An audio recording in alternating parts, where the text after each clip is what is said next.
बचा नहीं है ना चाइना, नोट करवा दिए थे ना AIIB 60 में नोट करवाए थे ना।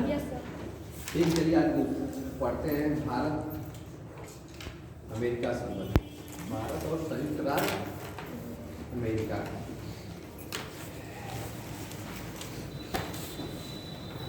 अमेरिका, रूस और ब्रिटेन देखिए। तो आज भारत और यूएसए संबंध।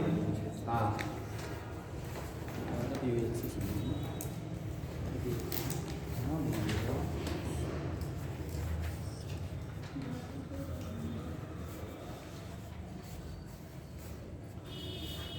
जितने इसके पड़ोसी हैं सबके इंडिया से रिलेशन समाप्त हो गए ना, पड़ोसी देशों के ये कोई बचा है? भारत और संयुक्त राज्य अमेरिका।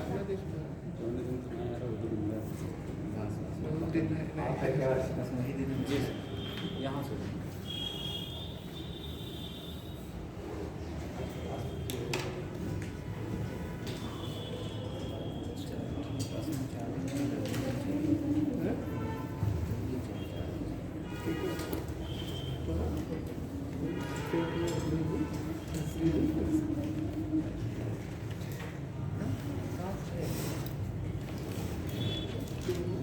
भारत और अमेरिका, इसको लिखेंगे भारत और संयुक्त राज्य अमेरिका। देखिए, द्वितीय विश्व युद्ध के बाद जो पहले व्यवस्था थी कि जो शक्तियां थी कई स्तरों पर बटी थी, कई देश उस समय शक्तिशाली देश थे, लेकिन द्वितीय विश्व युद्ध के बाद कौन से दो देश शक्तिशाली बन के उभरे? संयुक्त राज्य अमेरिका और सोवियत संघ रूस। क्योंकि द्वितीय विश्व युद्ध में अमेरिका जो था नागासाकी और हिरोशिमा में बम गिरा दिया, परमाणु बम गिरा के वो अपनी शक्ति को प्रदर्शित कर चुका है।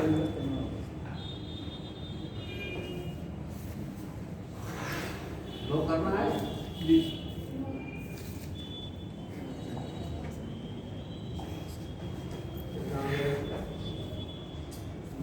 सब बड़ा क्लियर हो सकता है।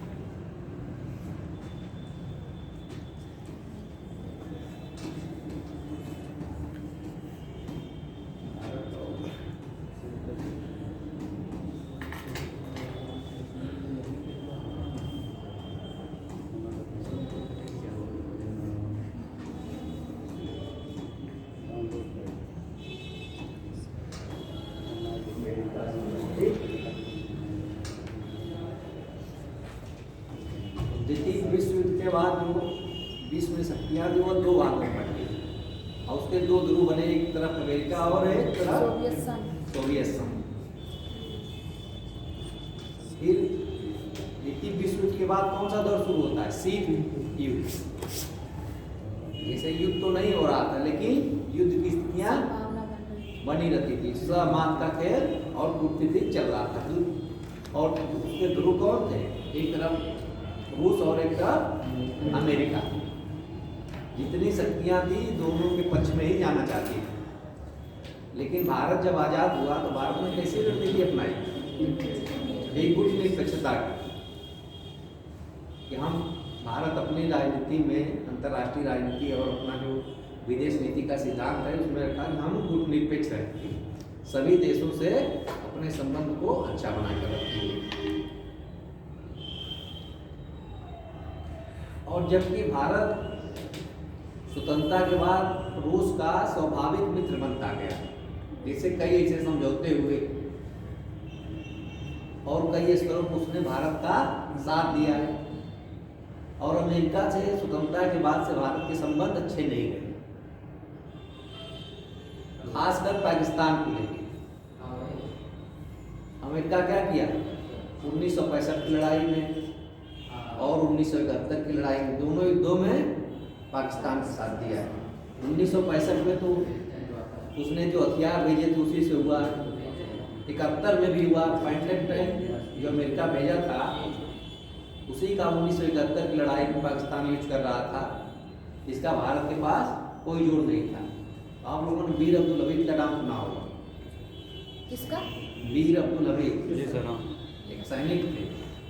उन्होंने उसमें एक लट्टू बम होता था, उसका नाम दिया गया था लट्टू बम। तो उसको उन्होंने अपनी जान की बाजी लगाकर मतलब टैंकों के पास जा के 3 पैंटन टैंक उड़ा खत्म कर दिए। और अमेरिका कहता था कि जो मैं पाकिस्तान को हथियार भेज रहा हूँ और सैन्य सहायता भेज रहा हूँ, इसका यूज भारत के खिलाफ नहीं करेगा। लेकिन एक केवल कहने की बात थी, उसका यूज कहाँ होगा? भारत के खिलाफ होगा। गाजीपुर के थे, आजमगढ़ के थे। गाजीपुर में पास में हाँ, अरे वो दूसरा जिला दूसरा पास ही में है। पहले आई थिंक हम्म? पहले आई थिंक आजमगढ़ में थे, क्योंकि नहीं, गाजीपुर के तो आप गूगल करिएगा उनके नाम। और उसके लिए, उस वीरता के लिए उनको क्या मिला था? परमवीर चक्र। भारत का सबसे बड़ा वीरता पुरस्कार क्या होता है? परमवीर चक्र। परमवीर चक्र।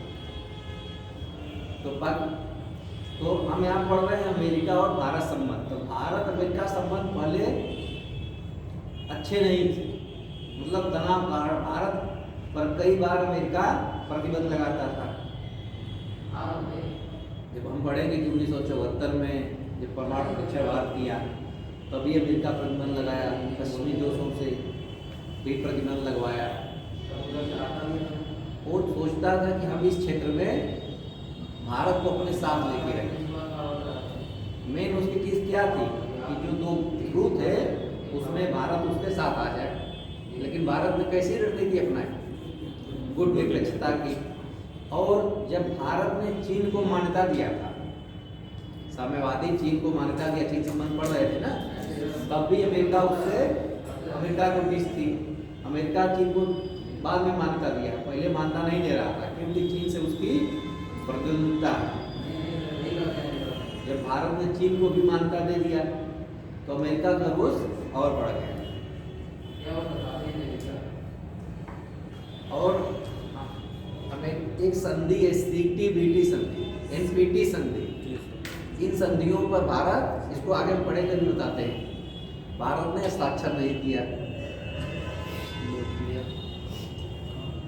और भारत जब अमेरिका का कंट्रीज जो हैं खाड़ी देश, जिसमें इराक, ईरान और कुवैत, ये सब देश हैं, अमेरिका की इनसे जब लड़ाई हुई तो अमेरिका चाहता था कि भारत उसका साथ दे।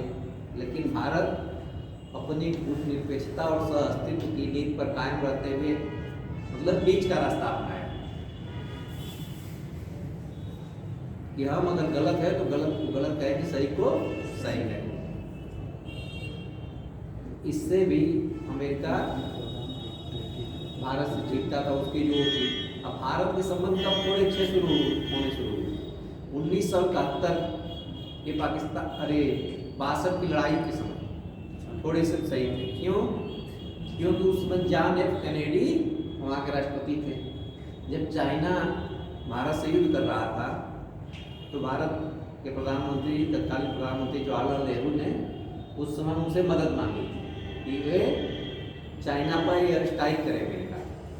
तो अमेरिका तो तुरंत तैयार नहीं हो गया, लेकिन जो उसके ट्रूप्स थे, ट्रूप्स का मतलब सैनिक टुकड़ी को ट्रूप्स कहते हैं, और जितने वो थे हथियार थे भारत में डिप्लॉयड किए जा रहे थे, तैनात किए जा रहे थे। तो चीन इसको देखते हुए क्या किया था? एक तरफा युद्ध विराम की घोषणा। युद्ध विराम नहीं किया था, जीत घोषित कर दिया था। हाँ, एक तरफा जीत घोषित करके पीछे हट गया था, जबकि वह LAC के बहुत पास आ चुका था। फिर उसके बाद धीरे धीरे अमेरिका के और भारत के संबंधों में कुछ निरंतरता आती है। बीच बीच में तनाव फिर हुए कई बार। जब 1974 में परमाणु परीक्षण किया भारत, तब तनाव हुए। इन चीज़ों को हम आगे देखेंगे। इसकी पृष्ठभूमि जो है यही है, ठीक, इसको नोट कर लीजिए। 60 मतलब भूमिका जो होती है उसको। और दुनिया के 2 सबसे बड़े लोकतांत्रिक देश देखे जाए कौन कौन है? भारत और अमेरिका ही। जी सर, हाँ। बड़े देश तो और बहुत है, लेकिन भारत के बाद अमेरिका ही। चाइना बहुत जनसंख्या बड़ा, लेकिन वो लोकतांत्रिक नहीं माना जाता। तो इसलिए इन दोनों देशों के बीच संबंध अच्छा होना बहुत जरूरी है। और यूएसएसआर के विघटन के बाद कैसा व्यवस्था रह गई?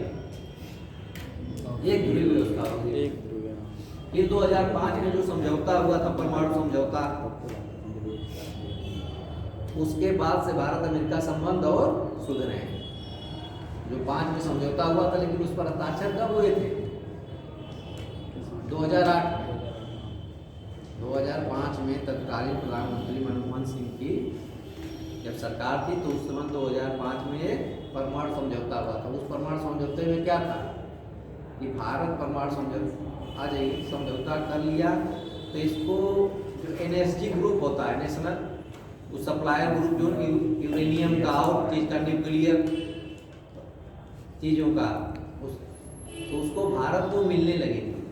और भारत इसमें सहमत हुआ कि हम अपना 2 कार्यक्रम रखेंगे। सीटीबीटी पर हस्ताक्षर तो नहीं किया, लेकिन 2 कार्यक्रम रखेंगे जो परमाणु कार्यक्रम उसके हैं, एक असैन्य और एक सैन्य। असैन्य में वो बताया कि हम अपने डेवलपमेंट के लिए, ऊर्जा के लिए, तो इससे समझौता हो पाया था। जी सर। नहीं तो फिर अमेरिका समझौता करने को तैयार नहीं था, और देश भी विरोध कर रहे थे।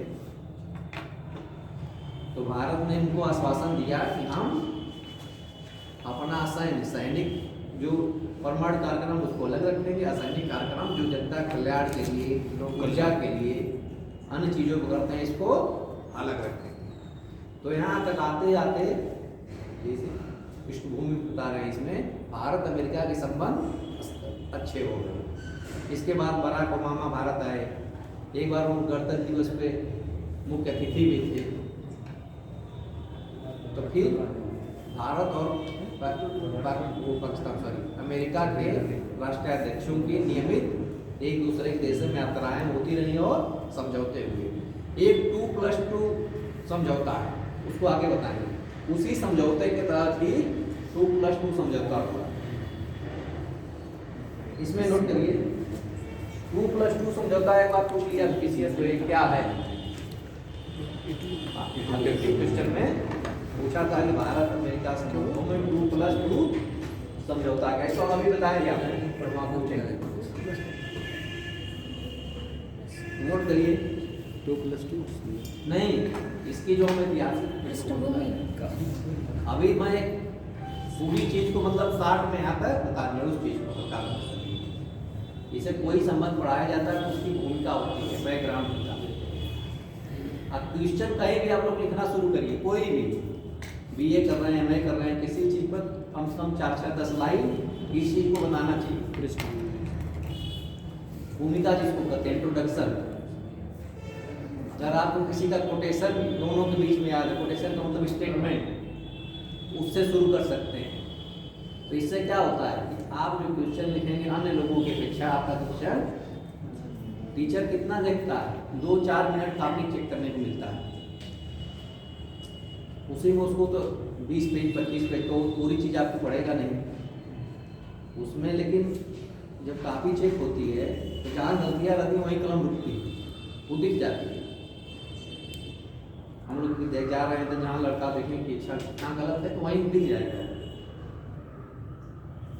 जैसे भी इतनी भीड़ रहती है, लेकिन जो लड़का बात कर रहा है वो अचानक से होता है ना, कुर्सी के पास नजर जाती है, आप लोग सोचते हैं कैसे चली जाती है, हम भी सोचते थे। लेकिन कोई बात कर रहा है, कोई ध्यान नहीं दे रहा है, मोबाइल देख रहा है, तो हम लोग देखते हैं, थोड़ा अवॉइड करते हैं। तो वहीं जहाँ गलती होती है टीचर की कलम वहीं रुकती है। ऐसा नहीं कि आप खराब भी लिखेंगे तो आपको मिल जाएगा। इसीलिए जो चीज़ें थोड़ी सबसे अलग लिखनी है तो उसको थोड़ा सा जो राइटिंग स्किल है करना हो। ऐसे जान जाइए कि जो लड़का ग्रेजुएशन में अच्छा नंबर पा रहा है, पीजी में अच्छा नंबर पा रहा है, वो अगर कहीं और बैठेगा किसी एग्जाम में तो उसमें भी अच्छा नंबर पाएगा। कोई अपवाद हो जाए कि थोड़ा हो रहा हो, लेकिन अधिकतर क्या होता है अच्छा हो पाएगा, क्योंकि शैली वही यूज करेगा ना, राइटिंग उसकी वही रहेगी, साफ सुथरा और लिखने की शैली। कुछ बच्चे हैं को हाशिया देते हैं, ये करते हैं, हाशिया देने से बहुत को नहीं फर्क पड़ता। आप कंटेंट जो मैटर डाल रहे हैं वो सही होना चाहिए। पूछा है कुछ लिख पूछ रहे हैं ग्रेजुएशन के स्तर में, पीजी के स्तर में टीचर क्या करता है, चलो पास करता है, तो यहाँ पास होना है, लेकिन कंपटीशन में क्या करना है, नो वहाँ पास फेल तो होना नहीं है। कम आसान पेपर है तो सबके लिए आसान हो गया। मान लीजिए कोई पेपर आसान आ गया, 100 नंबर का, सब लोग 80 पा रहे हैं, तो जो 81 पाएगा वो ऊपर हो जाएगा ना। सीटें तो कम में सीमित, लाखों लाख लोग दे रहे हैं एग्जाम। इसलिए जो पैटर्न है इसी तरह आप लोग अपनी नोट्स भी बनाया करिए, तो कर लिया करिए, जिससे आप लोग कुछ नहीं हो याद हो रहा है, नोट्स बनी आपकी, तो भूमिका ही पढ़ के चले गए तो आप उसको विस्तृत कर सकते हैं। चलिए नोट करिए। द्वितीय विश्व युद्ध के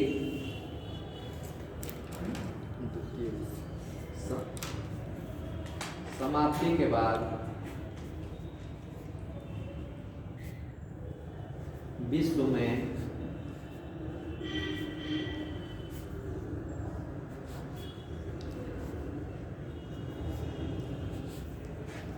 शीत युद्ध का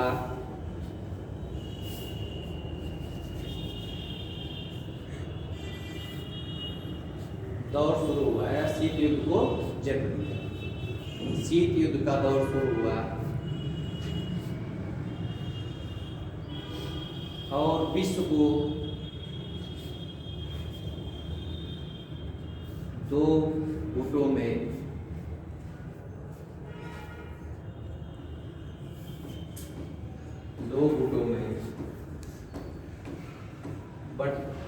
बट गया या बट जाना पड़ा, दो गुटों में बट जाना पड़ा। एक अमेरिका, एक रूस। आप तो पूरा लिखिएगा, संयुक्त राज्य अमेरिका और रूस, यूएसएसआर, यूनाइटेड स्टेट, पूरा लिखिए उसको भी, और सोवियत संघ। दो गुटों में बटा, एक तरफ कौन गुट था, संयुक्त राज्य अमेरिका, एक तरफ सोवियत संघ। आगे नोट करिए, उसी समय दोनों महाशक्तियों में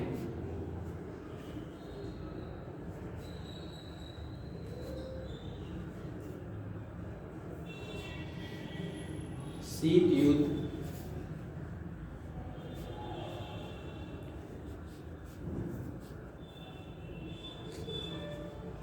शुरू हुआ और भारत, शीत युद्ध शुरू हुआ और भारत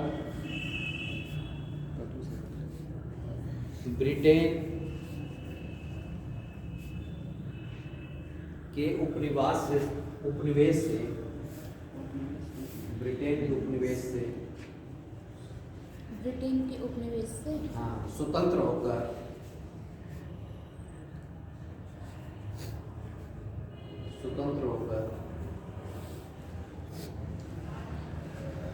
एक नया राष्ट्र बना।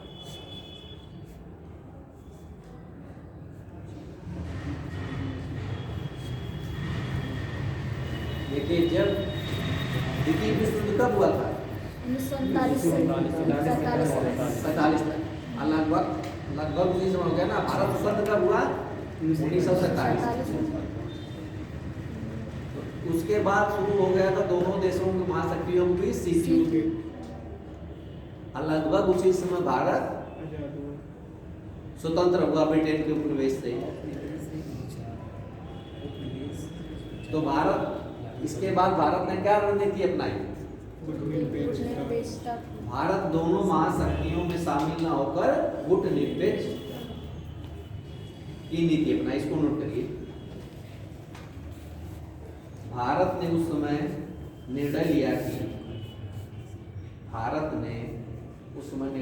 कि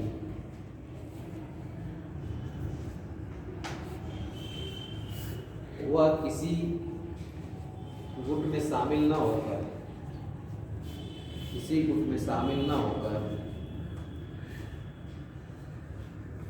स्वतंत्र विदेश नीति अपनाएगा।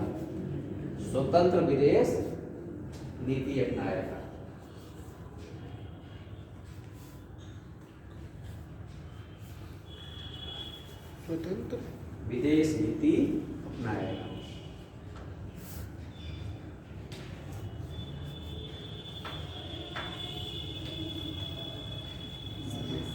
भारत की गुटनिरपेक्षता की नीति, भारत की गुटनिरपेक्षता की नीति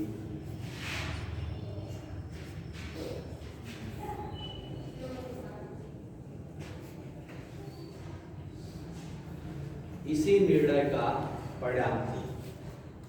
भारत की गुटनिरपेक्षता की नीति इसी निर्णय का परिणाम थी।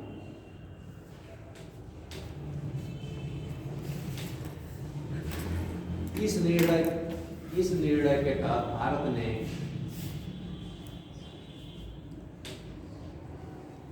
सभी देशों के साथ मित्रता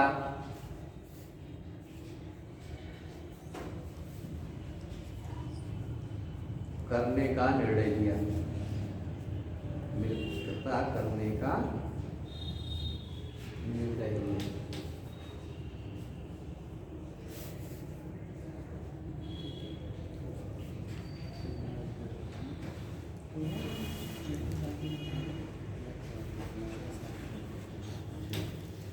देखिए, जब भारत ने यह डिसीजन लिया कि हम गुटनिरपेक्ष रहेंगे, तो भारत तक कई देशों से संबंध अच्छे हुए, जैसे फ्रांस से, ब्रिटेन से, अन्य देशों से, खासकर ब्रिटेन से, क्योंकि ब्रिटेन से भारत आजाद हुआ था। लेकिन अमेरिका संबंध उतने अच्छे नहीं रहे। सामान्य संबंध तो हुए, लेकिन उतने अच्छे नहीं रहे, क्योंकि वो सोचता था कि हमारे गुट में शामिल हो, और भारत उसके गुट में शामिल नहीं हुआ। इस चीज को नोट करिए, एक लाइन उसको नोट कर लीजिए। गुटनिरपेक्षता की नीति अपनाने के बाद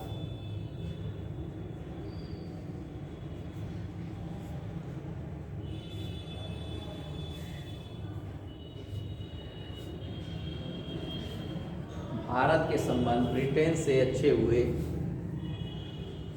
ब्रिटेन से अच्छे हुए।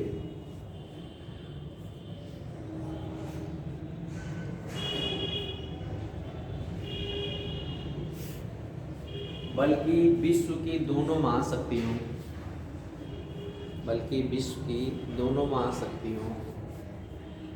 दोनों महाशक्तियां पता है कौन है ना? हाँ।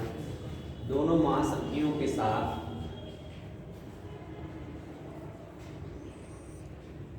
भी मधुर संबंध बनाने का प्रयास किया गया।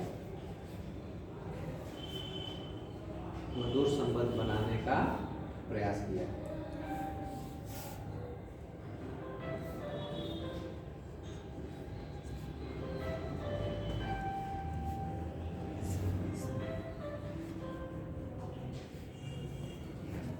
लेकिन भारत अमेरिका संबंधों में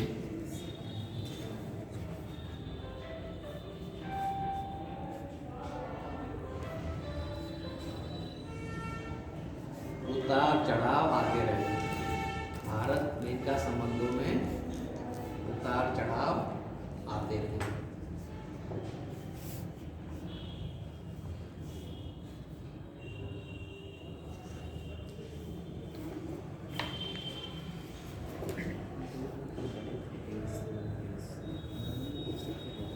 देखिए, कोई दो देश होते हैं जो देश की पहली हो क्या है, वो संप्रभु हो।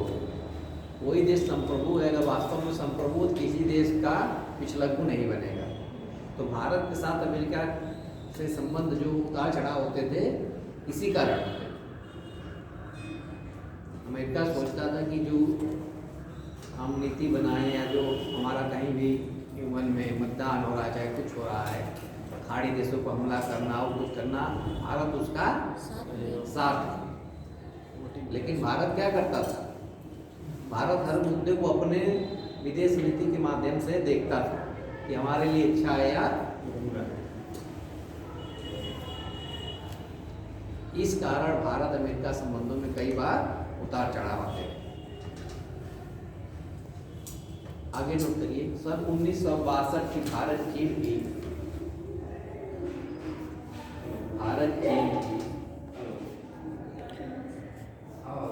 लड़ाई में अमेरिका के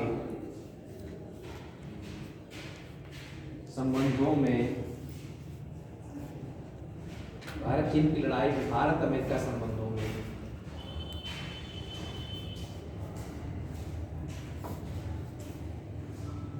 भारत चीन की लड़ाई में, भारत अमेरिका संबंधों में बदलाव देखा गया। बदलाव देखा गया। कौन से बदलाव थे कि अमेरिका जो था भारत की बात सुन रहा था वो, और भारत के मतलब अंतरराष्ट्रीय मंचों पर कुछ नहीं, तो भारत का विरोध नहीं किया तो तटस्थ था कई, और अंदरूनी तौर से सहायता भी किया। जब एयरस्ट्राइक की बात हुई और चीजें हुई तो सहायता भी किया। लेकिन अमेरिका ने अपने राष्ट्रीय हितों को हमेशा सर्वोपरि रखा, लेकिन अमेरिका ने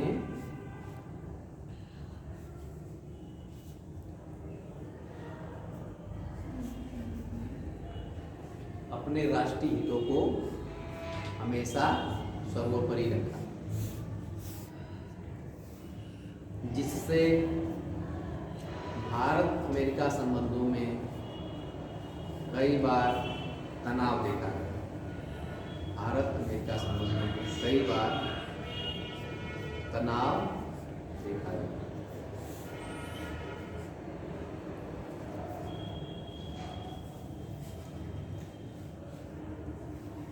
और भारत अमेरिका संबंधों को अमित्रपूर्ण कहा गया। अमित्रपूर्ण कहा गया, मतलब कि वो मित्र नहीं, क्या कहा गया? अमित्रपूर्ण कहा गया।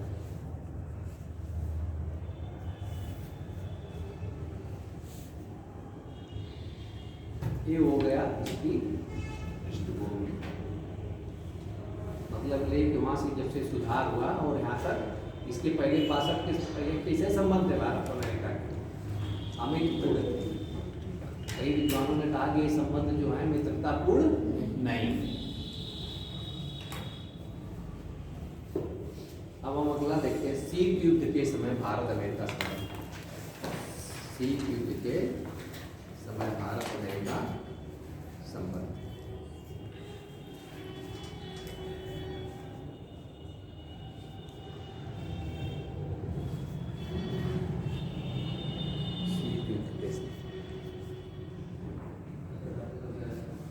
ये सब जो घटनाएं घट रही हैं, इसको बस बांटने के लिए दो कर लिए हम शीत युद्ध। ये सब किसमें घट रही है? ये सब भी समय तो शीत युद्ध का ही है ना। इस पीरियड में भारत अमेरिका संबंध मूलतः चीन को मान्यता देने के बाद, जब भारत ने साम्यवादी चीन को मान्यता दिया, जब वहाँ राष्ट्रवादी सरकार थी तो वहाँ पे साम्यवादी चीन का सरकार का गठन हुआ। उस साम्यवादी सरकार को जितने लोगों ने पहले वो दिया, राष्ट्रों ने मान्यता, उसमें ये भारत था। इस कारण भारत अमेरिका संबंध, सर अमेरिका ने मान्यता नहीं दिया था? दिया, लेकिन उसके बाद दिया। वो दिया जैसे उस समय, जब भारत तुरंत मान्यता दे दिया तो अमेरिका को ये चीज अच्छी नहीं लगी। जैसे बांग्लादेश को था ना, बांग्लादेश आजाद हुआ तो उसको चीन क्या करता था? मान्यता नहीं दे रहा था। कब दिया मान्यता? लेट दिया। भारत तो तुरंत बांग्लादेश को मान्यता दे दिया था, लेकिन कई बार चाइना जो था बांग्लादेश को मान्यता देने में वीटो का पावर करके हटाया, अंततः जाके मान्यता दिया, लेकिन 2 साल बाद दिया। जब किसी चीज में कोई नई चीज, वो नया राष्ट्र बने तो 2-4 लोग मान्यता दे देंगे तो जो देश बचेंगे उन पे दबाव बन जाता है ना। उन पे क्या बन जाएगा? दबाव बन जाएगा कि आप गलत कर रहे हैं। अगर कोई देश ना देता तब तो स्थिति दूसरी थी कि ठीक है, लेकिन अमेरिका चाहता था कि भारत, फिर इसके ये घटना हुई। फिर इसके बाद भारतीय प्रधानमंत्री नेहरू की यात्रा हुई 1949 में अमेरिका। अमेरिका की। उसमें संबंधों को माना गया कि हमारा अमेरिका और भारत के संबंधों की दिशा में एक यह शुरुआत थी और इसको बहुत अभूतपूर्व माना गया है। अमेरिका कई बार उस समय समझौता और भारत में खाद्यान्न नहीं थे, तो अमेरिका क्या किया था उससे खाद्यान्न भेजा था, लेकिन खाद्यान्न भेजने में भी उसने बहुत टाइम लगाया। जैसे कोई काम कर देना और एक झला करना, उस समय इतनी भारत को टाइम लगा, क्योंकि भारत की जनता इतनी थी और तब हरित क्रांति नहीं आई थी और भारत में इतना उत्पादन नहीं होता था कि पूरी जनता को भोजन मिल जाए। तो अमेरिका उस समय गेहूं भेजा था, जिसमें एक जो आप लोग देखते होंगे घास कहा जाता है कि अमेरिकन ग्रास है, उसको कांग्रेस ग्रास भी नाम देते हैं, गाजर घास करते हैं। उसी गेहूं के समय वो चली आई थी भारत में। उससे माना जाता है दमा अन्य रोगों में वो जो है स्किन डिजीज, हाँ स्किन डिजीज, जिसे वो अगर लग गई तो खुजली होने लगती है। अब कहीं भी वो है पड़ी है, थोड़ा सा भी उसको अनुकूल माहौल मिला हुआ है जी, कई कई क्षेत्रों में तो बहुत अधिक लगती है, बहुत ज़्यादा, जैसे नागौर का क्षेत्र हुआ यहाँ पड़ती बहुत ज़्यादा।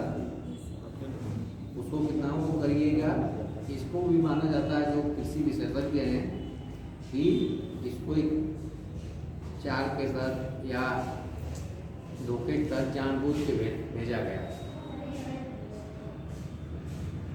जिससे कि भारत को माना जाता है कि भारत की जो मिट्टी है बहुत उपजाऊ, खास करके दोआब का जो क्षेत्र है, दोआब मतलब गंगा यमुना के बीच का इधर का, और पश्चिमी क्षेत्र में तो साउथ में और पश्चिम में बहुत उत्पादन होता है। हर चीज़ों का तो उत्पादन कहाँ से होता है, सब्जी उत्पादन सबसे अधिक कहाँ होता है, सब्जी हो फल हो सब महाराष्ट्र पश्चिम बंगाल, जितने भी फल आते हैं भारत में कहाँ से आते हैं अधिकतर, सेब को छोड़ देंगे तो साउथ इंडिया से आते हैं। उधर खेती जो होती है साउथ इंडिया में बहुत अच्छी होती है, महाराष्ट्र सब्जी उत्पादन फल उत्पादन। ये जो इसको इस तरह से बोल दिए थे कि जो घास आई थी यहाँ जहाँ वो एरिया था वहाँ बहुत फैल गई, आपको हर जगह दिखेगी पूरे भारत में, इसका कोई वो नहीं है। इस पर छिड़काव करिए किसी दवा का, काट के देख दीजिए, फिर कुछ नहीं बात हो जाएगी। उस समय अमेरिका ने भारत को खाद्यान्न दिया, भारत इसका एहसान मानता है कि ठीक है तुम हमको दिए, लेकिन जब जरूरत पड़ी तो दिए, लेकिन उस समय भी बहुत झेलाया था। इस चीज़ को नोट करिए, इसमें बस नोट करिए।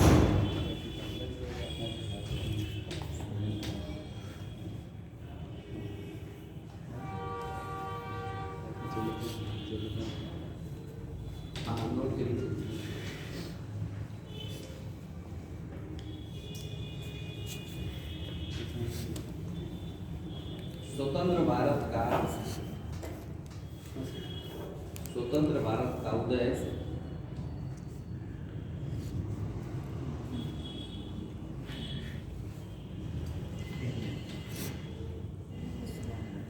लगभग उसी समय हुआ। स्वतंत्र भारत का उदय, एक सेकंड जरा आप करिए, क्या बोले, स्वतंत्र भारत का उदय लगभग उसी समय हुआ जब अमेरिका और सोवियत संघ भी महाशक्तियों के रूप में उभर रहे, महाशक्तियों के रूप में उभर रहे।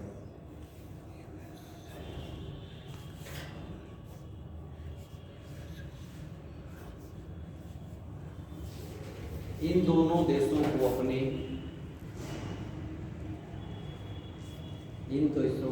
दोनों देशों को अपनी विचारधारा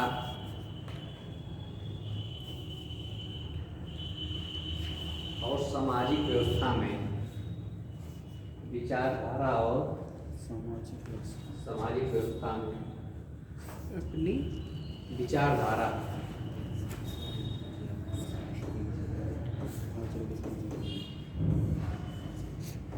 विचारधारा एवं सामाजिक व्यवस्था में इतनी गहरी आस्था थी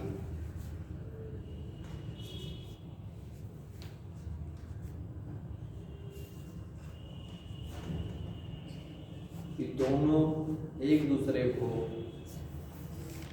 संदेह की नजर से देखते, दोनों एक दूसरे को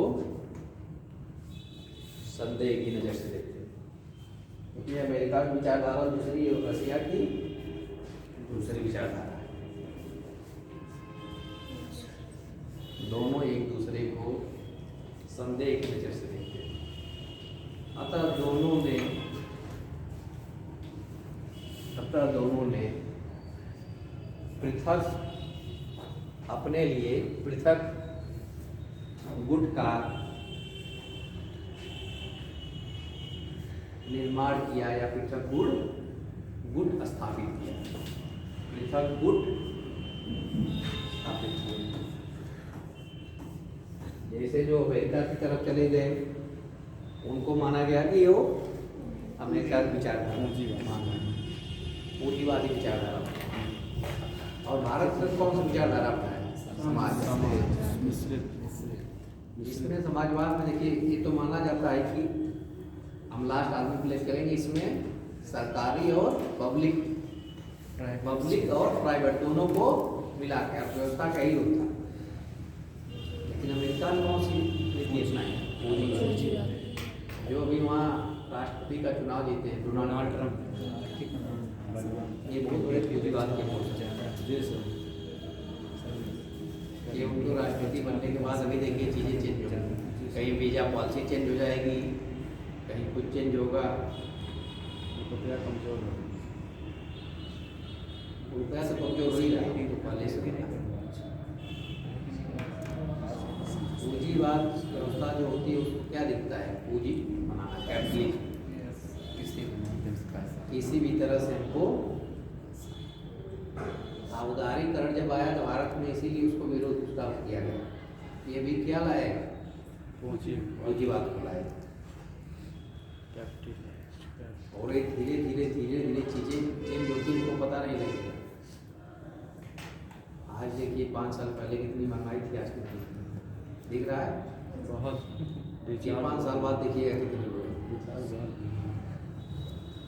और छोटी छोटी चीज़ें जो होती है पूंजीवाद की व्यवस्था, हमको आपको आभास नहीं होगा, वो धीरे धीरे वो करती है।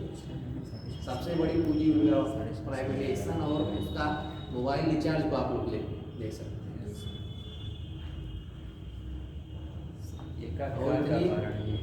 एकाधिकार का परिणाम है।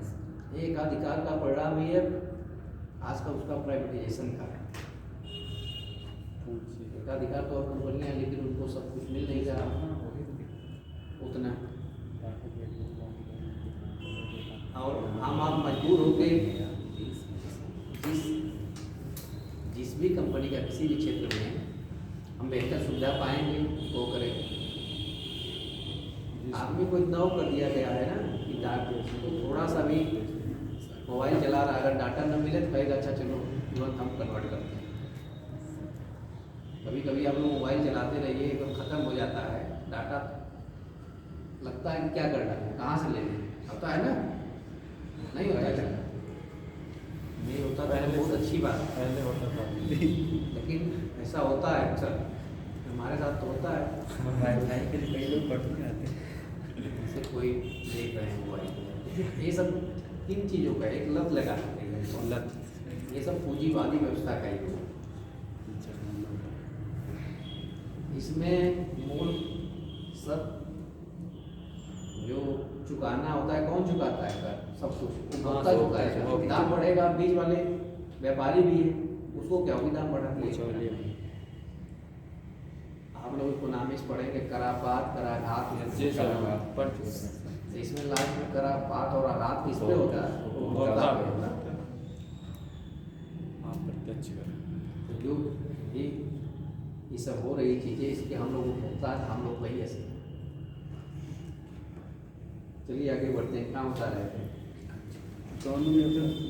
दोनों ने अलग अलग कुछ स्थापित किए, बल्कि एक दूसरे को नीचा दिखाने और अपनी सुरक्षा के लिए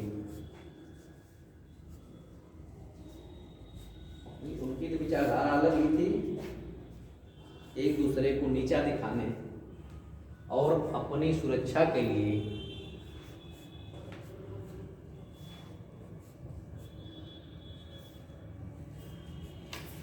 सैनिक संधियां और गठबंधन भी किए, सैनिक संधियां और गठबंधन भी किए।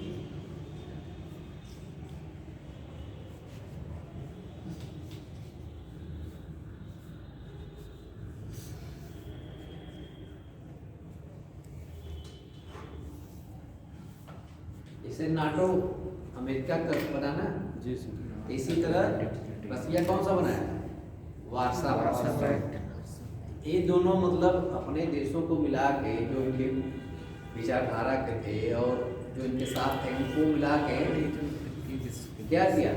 अपने साथ रखा, बल्कि सैन्य गठबंधन किए, सैनिक गठबंधन भी बना।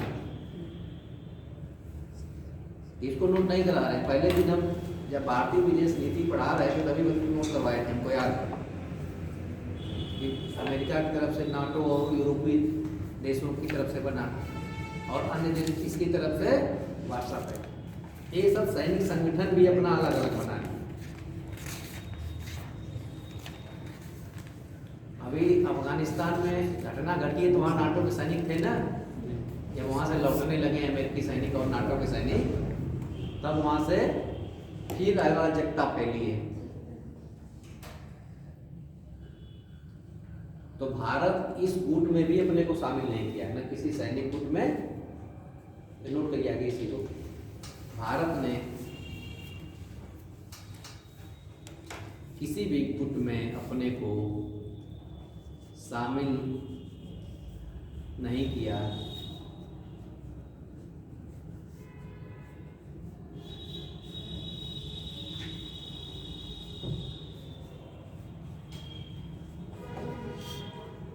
तत्कालीन प्रधानमंत्री जवाहरलाल नेहरू ने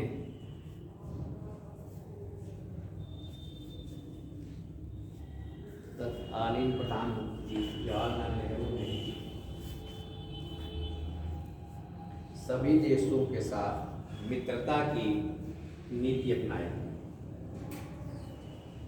सभी देशों के साथ मित्रता की नीति अपनाई।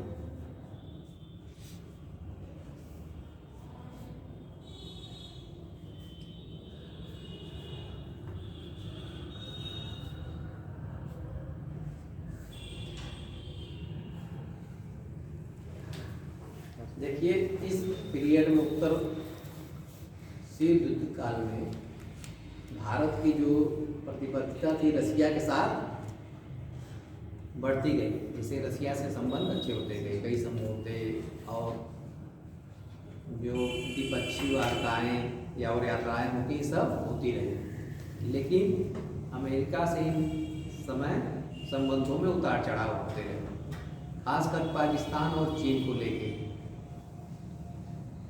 पाकिस्तान और चीन को लेकर भारत ने चीन को मान्यता दिया, साम्यवादी चीन को, और पाकिस्तान को अमेरिका सहायता देता था, सैनिक सहायता, व्यापारिक सहायता, आर्थिक सहायता, ये सब क्या करता था, उसको देता था। तो भारत और अमेरिका संबंध इन दोनों देशों को लेकर इस पीरियड में तनावपूर्ण बने रहे। सबसे ज़्यादा अमेरिका कब भारत से नाराज हुआ, जब उसने साम्यवादी चीन को मान्यता दी। ये मानता था अमेरिका की रसिया भी कैसा देश को माना जाता था कि साम्यवादी, उसके साथ भी चीन का पैक्ट। वो समझा कि ये जो ग्रुप है दूसरी ग्रुप है सोवियत संघ वाली, ये मजबूत होती जा रही है। भारत अपने को कूटनीतिक दिखा रहा है, लेकिन इसको लगा कि वो क्या है, उस ग्रुप की तरफ झुका हुआ है। और ऐसा था भी, जैसे जो भले हम कूटनीतिक रहे, वो रहें, तटस्थ रहें, लेकिन लेकिन जो हमारी मदद करेगा उसको तो हम बचा लेंगे कोई हो। तो रसिया कई मामलों में भारत की मदद करता था, चाहे वो 65 की लड़ाई हो, 73 की लड़ाई हो, या कारगिल युद्ध के समय अंतर्राष्ट्रीय मंचों को रहा हो, और उससे कई समझौते हुए, जैसे ब्रह्मोस मिसाइल का समझौता। ब्रह्मोस मिसाइल जो है भारत और रूस का संयुक्त मिसाइल है, और इन दो नदियों को मिलाकर उनका नाम रखा गया है। भारत में ब्रह्मपुत्र और चीन की मस्को मास्को नदी, मोस्कोवा नदी है, उसका चीन नाम की कहा मिलाकर रसिया चीन को तो अमेरिका को लगता था कि यह रसिया के ज़्यादा नहीं। इस वजह से भी इस पीरियड में भारत अमेरिका संबंध तनावपूर्ण है। इस चीज़ को नोट करिए। भारत अमेरिका संबंध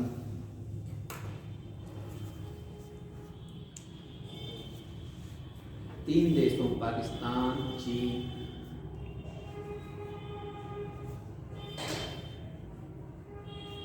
और सोवियत संघ के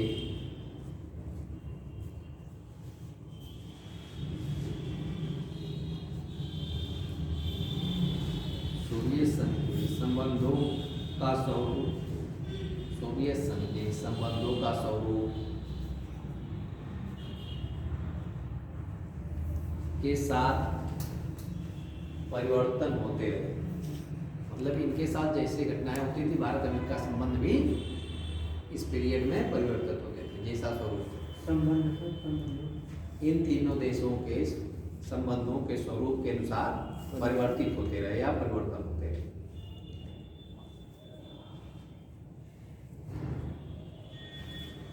आगे लोग भारत की कूटनीतिकता की नीति से अमेरिका प्रसन्न नहीं था। भारत की कूटनीतिकता की नीति के से अमेरिका प्रसन्न नहीं था। भारत ने परमाणु अप्रसार, कितना हो गया?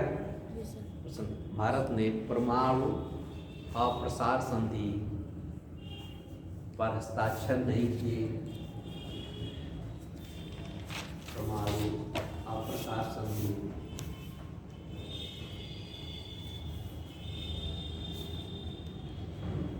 हस्ताक्षर नहीं किए, न ही अमेरिका के नेतृत्व वाली सैनिक संधि। अमेरिका के नेतृत्व वाली सैनिक संधि कौन थी? नाटो पर हस्ताक्षर किए।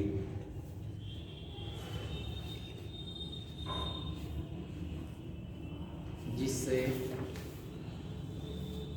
दोनों देशों में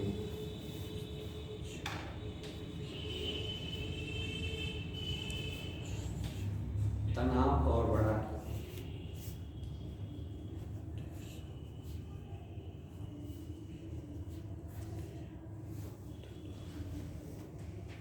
और साथ ही भारत का साम्यवादी चीन को मान्यता देना, और साथ ही भारत का साम्यवादी चीन को मान्यता देना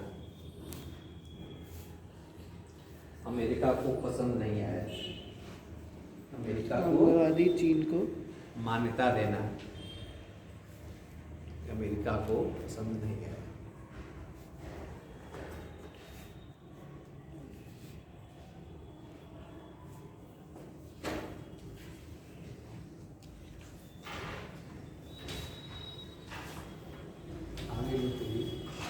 पैराग्राफ चेंज करके नोट कर लिया। पैराग्राफ चेंज कर लिया।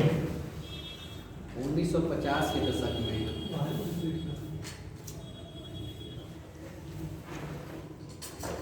अमेरिका ने भारत को बड़ी मात्रा में खाद्य पदार्थों की आपूर्ति की। बड़ी मात्रा में खाद्य पदार्थों की आपूर्ति की।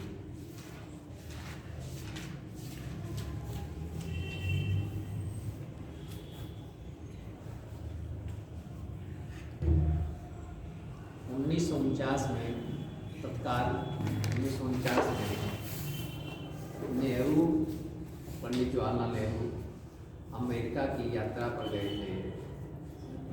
अच्छा 1900 खाद्य पदार्थों की आपूर्ति हो गया, क्योंकि जब भारत आज़ाद हुआ तो आपको बताया था मैंने, उस समय उसके पास उतना खाद्यान्न नहीं, तो अमेरिका ने आपूर्ति की।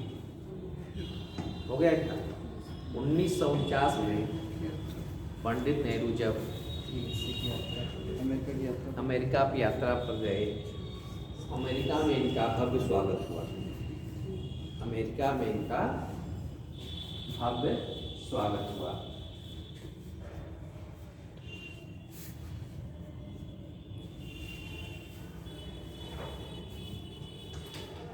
देखिए अब धीरे धीरे इधर क्या हो रहा है, संबंध से लग रहा है कि सामान्य हो रहा है।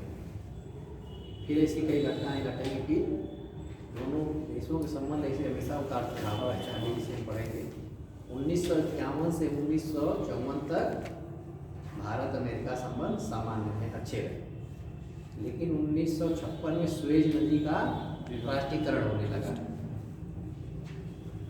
जब सुएज नदी का राष्ट्रीयकरण होने लगा तो भारत अपने सर रखा और इसमें था, क्योंकि अमेरिका चाहता था कि इसका राष्ट्रीयकरण न हो। तो फिर भारत ने इस पर कोई स्टैंड नहीं लिया, न अमेरिका के साथ नहीं लिया। तो फिर उस पीरियड में भारत अमेरिका संबंध फिर तनावपूर्ण हो गई, क्योंकि भारत अमेरिका की तो उस तरह सीमा लग नहीं रही है कि इधर से कुछ होने लगे। इसमें हम क्या कर सकते हैं? व्यापार हो और कहीं कुछ होगा तो उसका हम सपोर्ट नहीं करेंगे, टेक्नोलॉजी बढ़ेगी, इसके विरोधी देश को हम सपोर्ट करेंगे, जैसे वो राजनीतिक रूप से पाकिस्तान से करता है।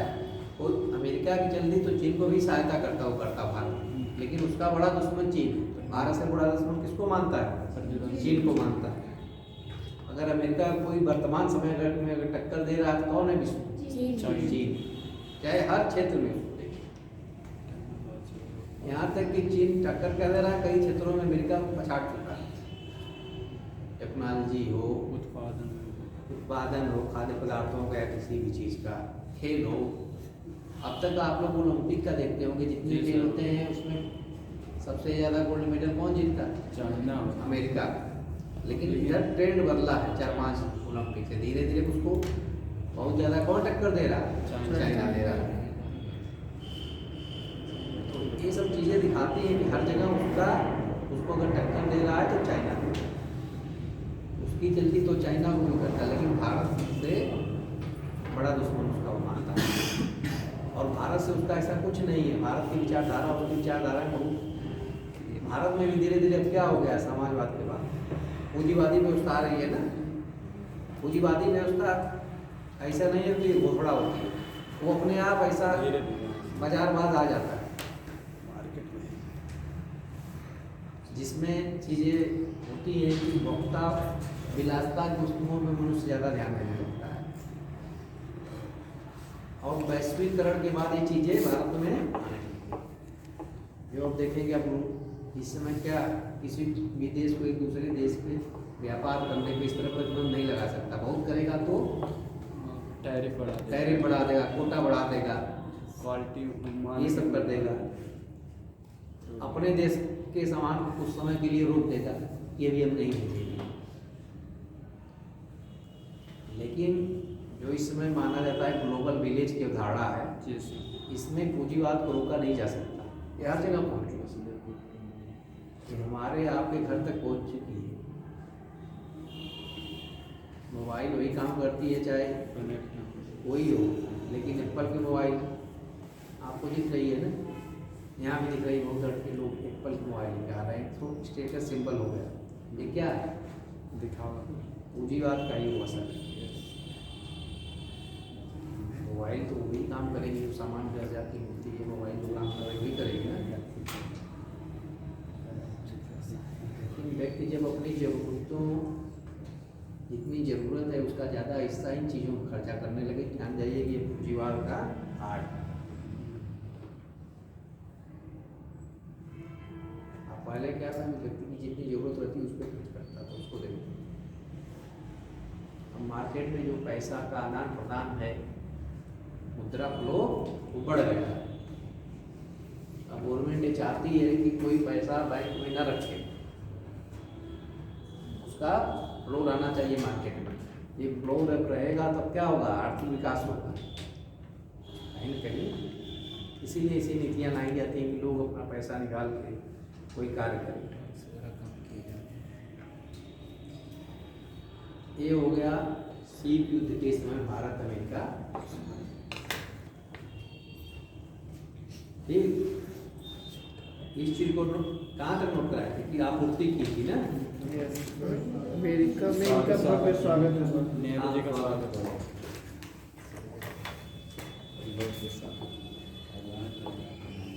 इसको भी जो लास्ट में बताएं कि 51 से 54 तक अगर नोट करना हो तो कर लीजिए, समाप्त हो जाए पूरा अपने एक तो पूरा बन जाएगा। 1951 से 1954 तक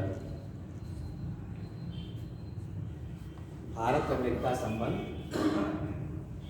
मधुर संबंध बने रहे। भारत अमेरिका संबंध मधुर बने रहे।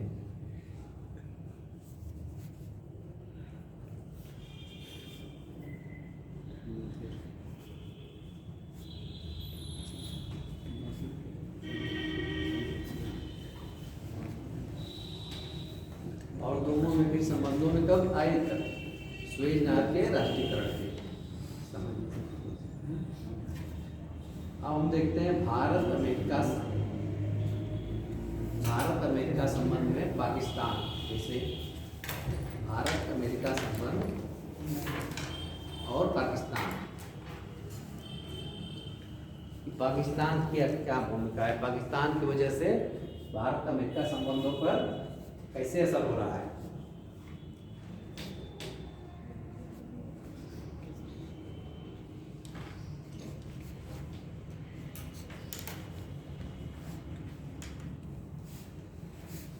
पाकिस्तान से अमेरिका के संबंध कैसे रहे हैं, स्वतंत्रता तक तो भारत ये था कि भारत का ही भाग था, लेकिन जब अलग हुआ पाकिस्तान, अमेरिका पाकिस्तान संबंध अच्छे आज तक अच्छे रहने को उसको अमेरिका को क्या करता था, अरे पाकिस्तान को फंडिंग करता था, व्यापारिक फंडिंग।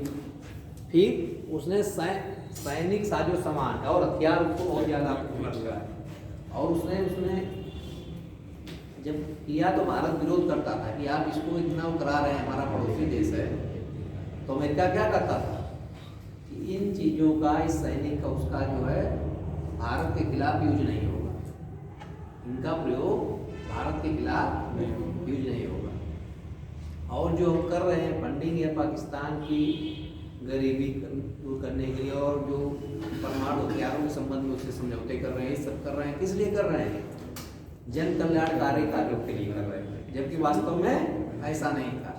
जब 1965 और 1971 की लड़ाई हुई, पाकिस्तान जो था अमेरिका द्वारा प्राप्त जो हथियार थे अत्याधुनिक, उनको भारत के खिलाफ यूज किए, जिसमें कि 1971 की लड़ाई में पेंटन टैंकों का प्रयोग किया था। उन पेंटन टैंकों को कोई असर नहीं होता था गोला बारूद का, उसमें मोटार डाली या कुछ नहीं। अंदर फेंकना पड़ता है। इससे भी दोनों देशों के संबंधों में तनाव हुआ। तो पाकिस्तान के प्रति अमेरिका का हमेशा ऐसा रवैया साफ कान में लगता है उसके प्रति। अभी भी आतंकवादी घटनाएं जब से होने लगी, तो पाकिस्तान को आतंकवादी घटनाओं से निपटने के लिए क्या करता है, फंडिंग करता है, सहायता देता है। और उस फंडिंग का विरोध वो भारत विरोध करता है। इसलिए विरोध करता है कि भारत के खिलाफ वो फंडिंग होती है। अभी अमेरिका बीच में उसको फंडिंग में कटौती की थी, तो वहाँ इतनी महंगाई आ गई थी पाकिस्तान में, मंदी आ गई,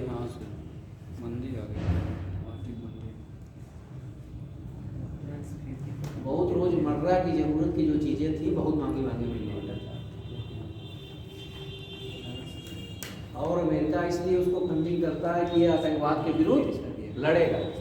लेकिन पाकिस्तान क्या किया, ओसामा बिन लादेन कहाँ मिला, पाकिस्तान में ही मिला। जो अमेरिका में हमला हुआ था, कायदा ने कराया था, उसके बाद से मैं उसामा बिन लादेन को खोज रही थी और पाकिस्तान कहता नहीं कि हमारे यहाँ नहीं है, लेकिन पाकिस्तान में एक शहर है एटबाबाद, जी सर, हाँ। एटबाबाद, वहीं को वो अपने परिवार के साथ छिप के रहता था। वो भी कैसे? तत्कालीन राष्ट्रपति बराक ओबामा के उसमें एक ऑपरेशन किया था, वहाँ बताए थे इसको,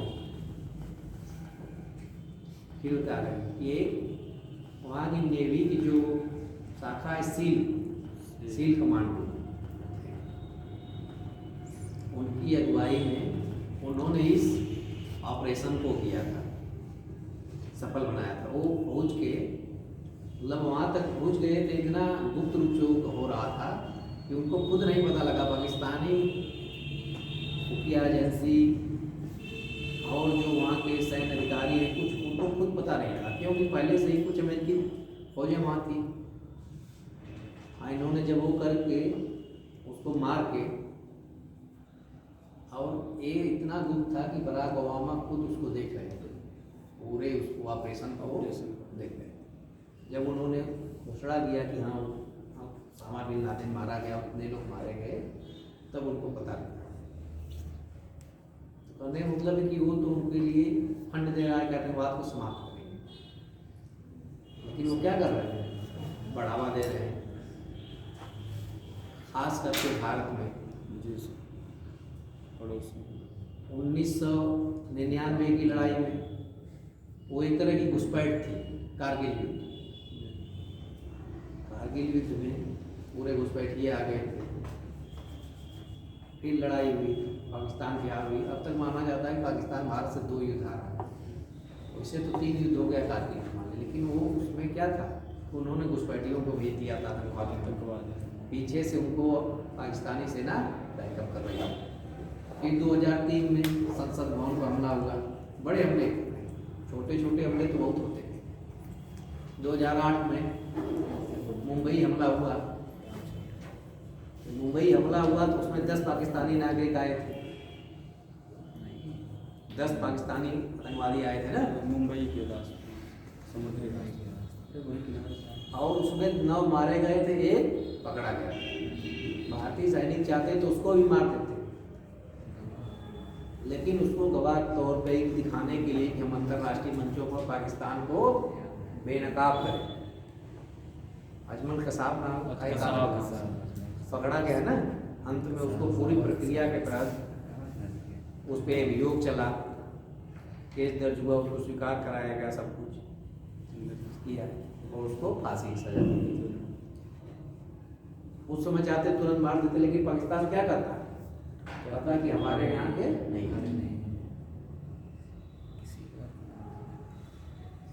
ये जो फंडिंग हो रही है अमेरिका की तरफ से आतंकवाद को रोकने के लिए, कामों के लिए, इसका यूज कहाँ होता है, भारत के खिलाफ।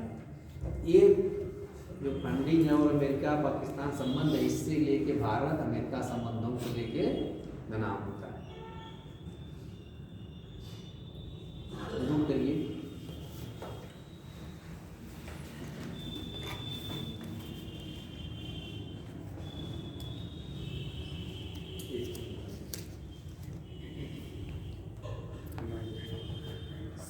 नोट करिए, साम्यवाद के प्रसार को रोकने के लिए अमेरिका की नीति क्या थी, साम्यवाद के प्रसार को रोका जाए।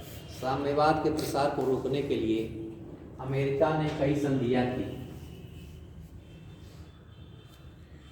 अमेरिका ने कई संधियां की।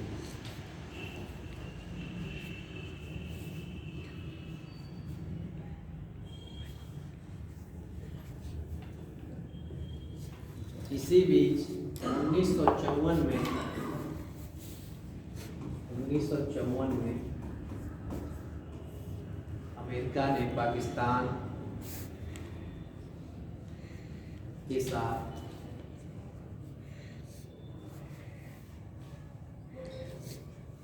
सैनिक समझौता,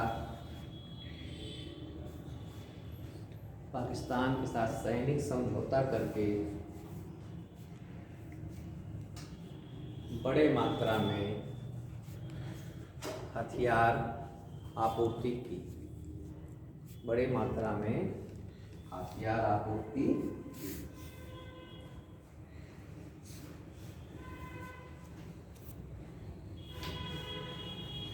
जब 1954 में समझौता हुआ और बहुत समझौते के बाद बड़ी मात्रा में क्या किया उसने? हथियारों का आपूर्ति की। इससे भारत और अमेरिका संबंध में तनाव हो गया। नोट कर लीजिए, इससे भारत अमेरिका संबंधों में कटुता आई या तनाव हुआ।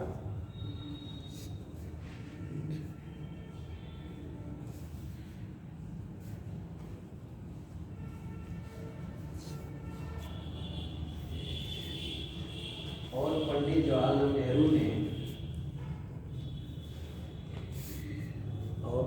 जवाहरलाल नेहरू ने इस प्रकार की सैनिक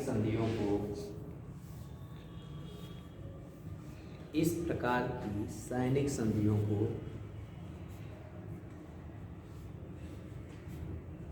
संयुक्त राष्ट्र के उद्देश्यों के विरुद्ध बताया।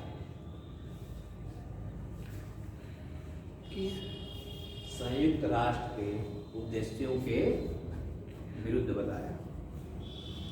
संयुक्त राष्ट्र का उद्देश्य क्या है? विश्व में शांति कायम की जाए। जब सैनिक संगठन बनेंगे तो कैसे होगी शांति?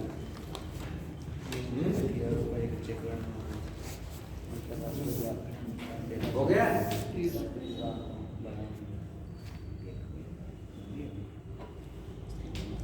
अब इसी में आगे नोट कर लीजिए।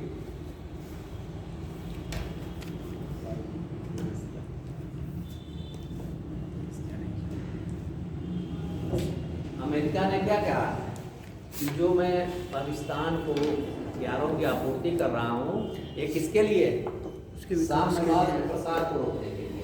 आगे गली ने नोट कराया ना, तो साम्यवाद के प्रसार का रोकना किसका मतलब थोड़ी कि आप कोई ऐसी विचारधारा शुरू कर दें कि जो वो भी मानव सभ्यता के लिए खतरा हो। उसने आश्वासन दिया कि यह साम्यवाद के प्रसार को रोकने के लिए, खास करके चीन और रसिया और जो वार्सा पैक्ट हुआ था उन सबों के इधर इस क्षेत्र में किसको अपना मित्र देखता था? अमेरिका, पाकिस्तान। लेकिन वास्तव में ये सब युद्ध किसके खिलाफ युद्ध हुए? भारत के खिलाफ। 1965 और 71 की लड़ाई में सब जो हथियार थे भारत के खिलाफ। इससे भारत अमेरिका संबंधों में तनाव हुआ। इस चीज पर नोट कर लीजिए लाइन। कहाँ नोट करवाएं? कितना क्या हुआ? लास्ट लाइन क्या? संयुक्त राष्ट्र के उद्देश्यों के विरुद्ध। हाँ, संयुक्त राष्ट्र उद्देश्यों के विरुद्ध। अमेरिका का तर्क था कि ये हथियार, अमेरिका का तर्क था कि हथियार और शस्त्र साम्यवाद के और शस्त्र, अस्त्र शस्त्र जो होते हैं, शस्त्र साम्यवाद के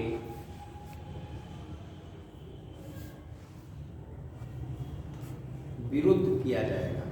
इनका प्रयोग, शस्त्रों का प्रयोग साम्यवाद के विरुद्ध किया जाएगा, भारत के विरुद्ध नहीं।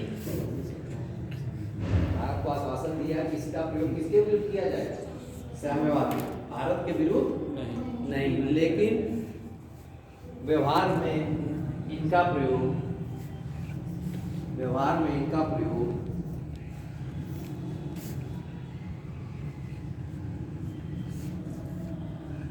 पाकिस्तान ने 1965 और 1971 की लड़ाई में भारत के विरुद्ध किया।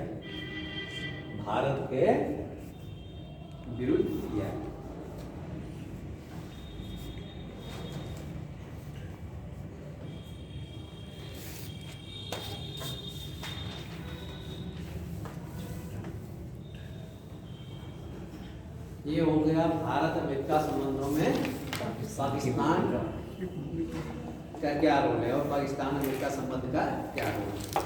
इसमें और बहुत सी चीजें हैं, जैसे जिनको बता दिया हूँ, लेकिन मूल चीज क्या है? इतना ही। वर्तमान समय में भी क्या है, अमेरिका बहुत फंडिंग कर रहा है और भारत हमेशा क्या करता है, कुछ नहीं करता है तो उसको अंतर्राष्ट्रीय मंचों पर उठाता है। पाकिस्तान से कोई घटनाएं होंगी उसको उठाता है कि कम से कम पाकिस्तान में नकाब। अब अगला पॉइंट नोट करिए, गोवा की समस्या। गोवा की समस्या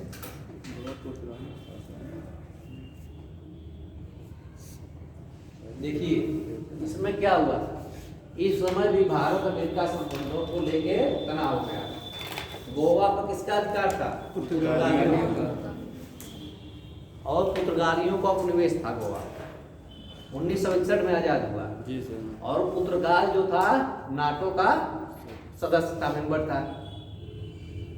कई जब गोवा को भारत ने सैन्य कार्रवाई करके आजाद कराने लगा तो अमेरिका क्या किया, इसका विरोध किया। वो चाहता था कि भारत जो है इस पर सैन्य कार्रवाई न करे, उसको रहने दे, क्योंकि पुर्तगाल उसके सैनिक संधि में शामिल था। लेकिन भारत ने 1961 में गोवा पर सैनिक कार्रवाई कराकर उसको आजाद करा लिया, जिससे अमेरिका नाराज हुआ। देखिए, अमेरिका को मैं एक दिन दिखाया हूं कि अमेरिका भारत संबंध मतलब उतार चढ़ाव वाले रहे, और अमेरिका हमेशा क्या किया, अपने राष्ट्रीय हितों को सर्वोपरि रखा। तो उसका राष्ट्रीय हित क्या था कि नाटो के जितने सदस्य हैं उसके साथ हैं, तो उनका साथ दो। तो पाकिस्तान तक का साथ दे रहा है तो पुर्तगाल का तो साथ देगा ही।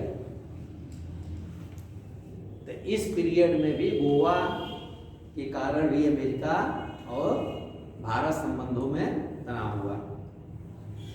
हम लोग देख रहे हैं, देखिए इधर फिर अभी जितना सीक्वेंस में बढ़ रहे हैं ना, सब चीजें क्या आ रही हैं, भारत अमेरिका संबंधों में तनाव। लेकिन कारण किसके हो रहा है, इसका कारण कोई दूसरा रहा है। जी सर। यही अगर भारत अमेरिका की गुटनिरपेक्षता अपना वो छोड़ के गुटनिरपेक्ष आंदोलन में ना शामिल होकर अमेरिका के साथ शामिल हो लिया होता तो हर तरह से हो रहता। अमेरिका हमेशा अपना राष्ट्रीय हित देख रहा है। आज वही देश रहे हो, ये विदेश नीति होनी चाहिए कि हम अपनी राष्ट्रीय हित देखेंगे, लेकिन इस लेवल तक जाके नहीं देखेंगे। किसी देश की संप्रभुता में, उसकी एकता अखंडता के लिए हमारा जो निर्णय है वो खतरा हो। ठीक है कि अमेरिका अपना राष्ट्रीय हित देख रहा है पाकिस्तान के साथ, लेकिन पाकिस्तान को इतना वो न कर दे कि भारत के लिए ही खतरा हो, जैसा कि हम लोग देख चुके हैं।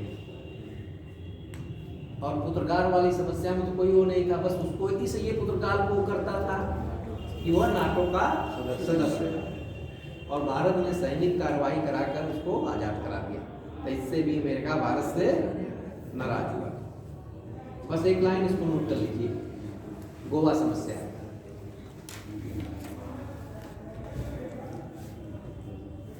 गोवा समस्या, गोवा काफी लंबे समय तक पुर्तगाल का उपनिवेश था। पुर्तगाल का उपनिवेश था।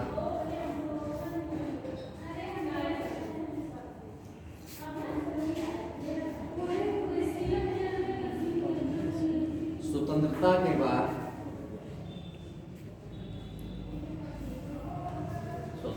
के बाद भारत द्वारा तमाम प्रयासों के बावजूद, स्वतंत्रता के बाद तमाम प्रयासों के बावजूद पुर्तगाल सरकार सहयोग को तैयार नहीं थी। पुर्तगाल सरकार सहयोग को तैयार नहीं थी। भारत क्या चाहता था कि वो स्वयं अपने भारत गोवा को सौंप के चले जाएं, लेकिन पुर्तगाल सरकार तैयार नहीं। अंततः भारत को 1961 में सैनिक कार्रवाई करके गोवा को मुक्त कराना पड़ा। सैनिक कार्रवाई करके गोवा को मुक्त कराना पड़ा, जबकि अमेरिका पुर्तगाल का साथ दे रहा था।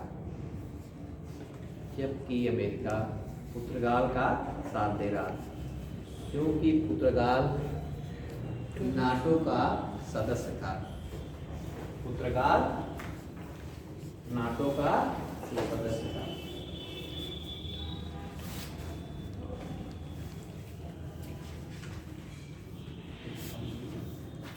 लास्ट लाइन इसी में कर लीजिए। देखिए, जब ये भारत ने सैनिक कार्रवाई करके उसको आजाद कर लिया तो अमेरिकी प्रतिनिधि ने संयुक्त राष्ट्र में इसको क्या नाम दिया? आक्रमण का नाम दिया कि भारत ने आक्रमण किया है। इसी को नोट कर लीजिए। आज समाप्त करते हैं। नोट करिए, संयुक्त राष्ट्र में अमेरिकी प्रतिनिधि ने इस कार्रवाई को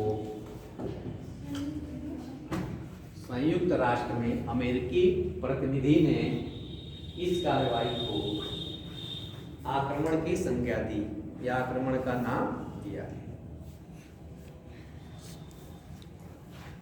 क्या था? यह आक्रमण था नहीं। जब हम ब्रिटेन के उपनिवेश से पूरी तरह आजाद हो गए तो कुछ हिस्से बचे थे। जब आपसे बार बार कहा जा रहा है कि आप सहयोग करें, सहयोग कर नहीं रहे हैं, या तो अपनी संप्रभुता को हम गिरवी रख दें, चलो कोई हम ऐसे करेंगे, तब तो ठीक रहता। तो अमेरिका को ये बात बहुत खराब लगी। सर, ये उपनिवेश और औपनिवेश में डिफरेंस क्या है? क्या? उपनिवेश और औपनिवेश। उपनिवेश, देखिए, उपनिवेश जो होता है कि जो व्यापार आए तो व्यापार करते